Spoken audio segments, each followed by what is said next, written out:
America द्वारा उच्च tariff लागू करने पर आर्थिक चैलेंजर सम्मुखीन होता भारत पर जापान रु एक खबर एक स्वागतयोग्य आश्वस्ति।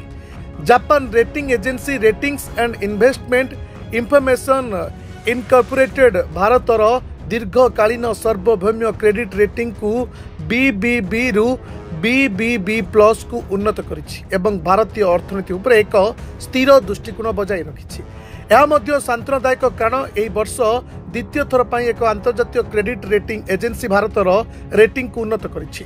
पूर्वरु S&P इंडिया अगस्त 2025 रे भारत रेटिंग को एवं मॉर्निंगस्टार DBRS इंडिया मे 2025 रे अपग्रेड करथिला। रिपोर्ट अनुसार भारत रेटिंग अपग्रेड यार दृढ़ अर्थनैतिक स्थिति, जनसंख्यागत लाभांश, वर्धित घरोई चाहिदा एवं सुदृढ़ सरकारी नीति उपर आधारित। आर्थिक श्रृंखला उपरे सरकार प्रगति को उद्धृत करी एजेंसी कहिछि जे वृद्धि पाइथिबा टिकस राजस्व सब्सिडीर जुक्तिकरण एवं परिचालित ऋण स्तर भारतर स्थिति को सुदृढ़ करिछि। रिपोर्ट रे भारतर बाह्य स्थिरता उपरे मध्य आलोकपात करा जाइछि।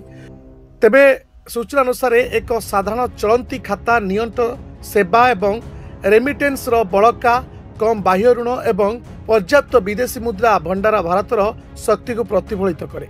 अर्थ मंत्रालय R&I निष्पत्ति को स्वागत करिछि एवं कहिछि जे 5 मास रे 3टी एजेंसी द्वारा मूल्यांकन अपग्रेड भारतर दृढ़ माक्रो इकोनोमिक मौलिकता एवं विचक्षण आर्थिक परिचालनार विश्वस्तरीय स्वीकृतिर प्रमाण अटे। Report Dinalipi live. Dinalipi live को एबे ही लाइक शेयर सब्सक्राइब करंतु।